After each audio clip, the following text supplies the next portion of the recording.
miliyoni 20 z'amapawundi ku mwaka, no kuvuga agera kuri miliyaridi zisaga 35 z'amanyarwanda.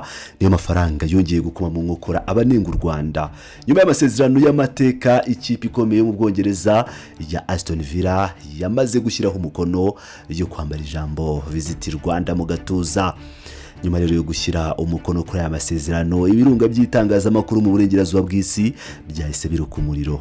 Ariko se kuki segonda kurindi u Rwanda rukimara gutera iyi ntambwe ikomeye yo kujya mu mikino ya Champions League rwamaza ubukerarugendo bwarwo, imiryango nka Amnesty International yahise ikora ibijyanye no gutaka ngo u Rwanda rurakoresha siporo mu gukina cya kinamico bita sport washing.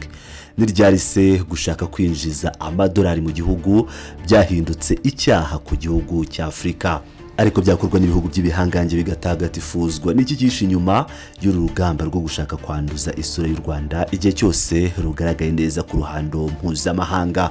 Uko ibintu bimeze uyu munsi, u Rwanda rwongeye kwandika amateka mashya mu majyambere n'ishoramari rishingiye kuri siporo, ibyo bita sports diplomacy.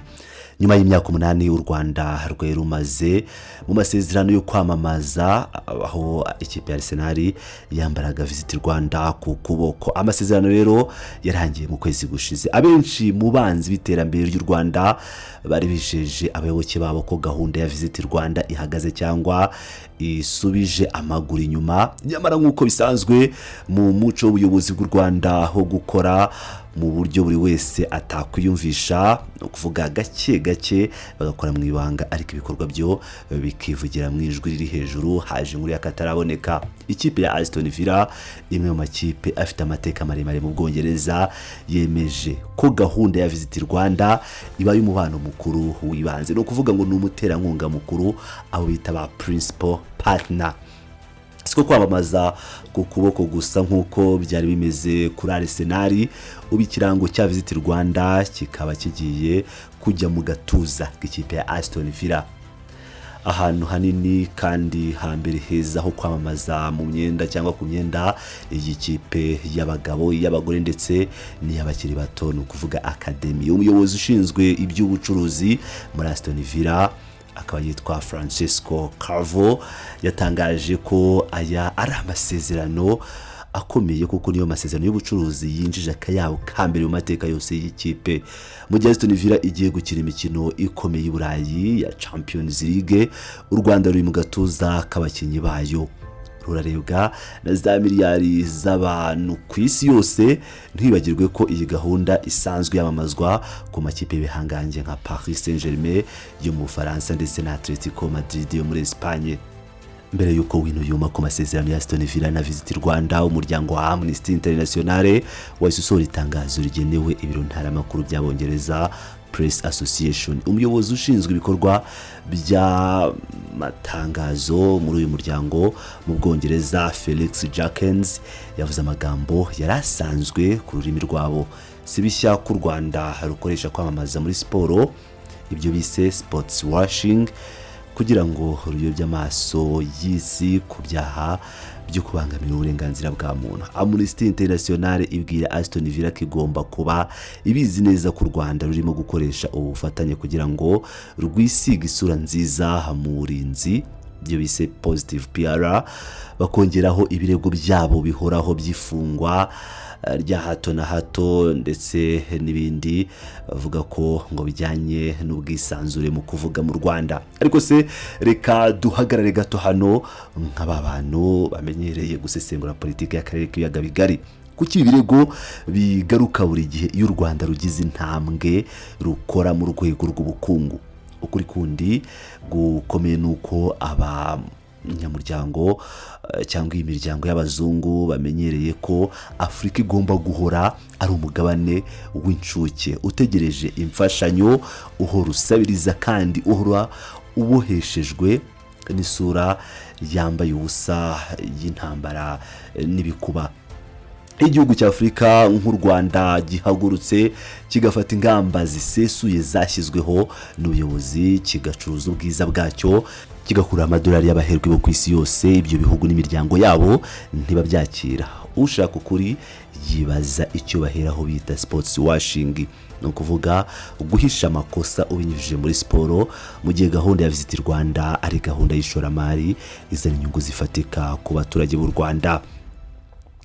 Niba Amnesty International ivuga ko ari sports washing, ni kuki itavuga ku mafaranga ya Visit Rwanda agera ku baturage, no kuvuga mu rugo bijyanye n'abacyarugendo baza mu Rwanda. Mu Rwanda gahunda yo kwamamaza ubucyarugendo yinjiriza igihugu amadolari agera kuri miliyoni 100 ku mwaka.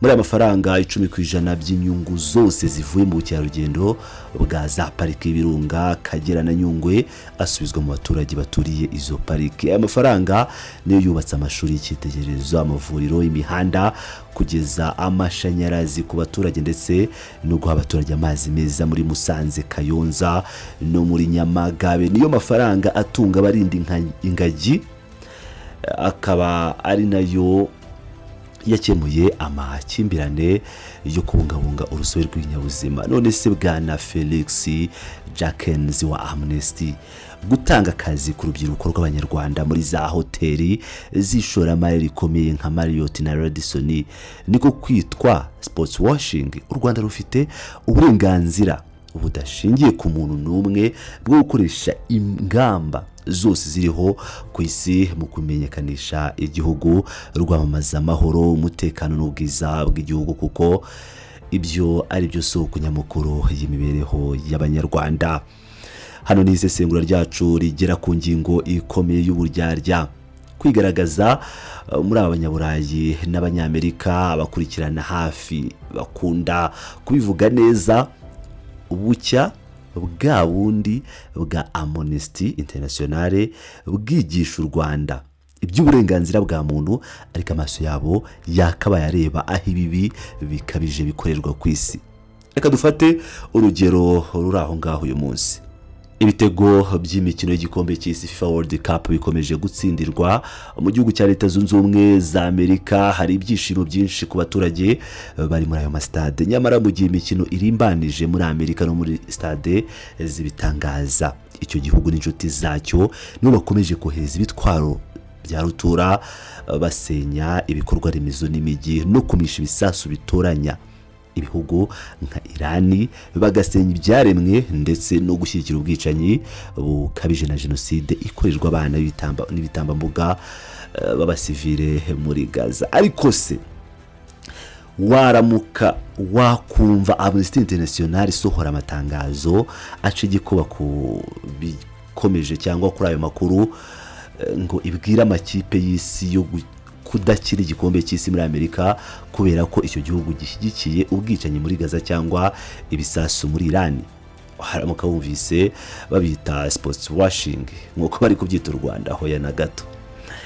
Iyo bigeze ku bihugu by'ibihangange by'abazungu baricecekera kuko batinya inkoni zabo cyangwa se bakabita diplomasi y'isi, nyamara iyo bigeze ku Rwanda, igihugu kiri mu nzira y'agaciro ubwacyo nicyo kijyanye mu nzira y'agaciro, kihesha amahoro n'umutekano, gihagarika jenoside, bahita biruka gushaka indangururamajwi bagafata za microphone bakajya imbere ya za kamera ngo ni ibyaha no kwanduza isura cyangwa kwigira beza mu gihe isura yo ngo imeze nabi.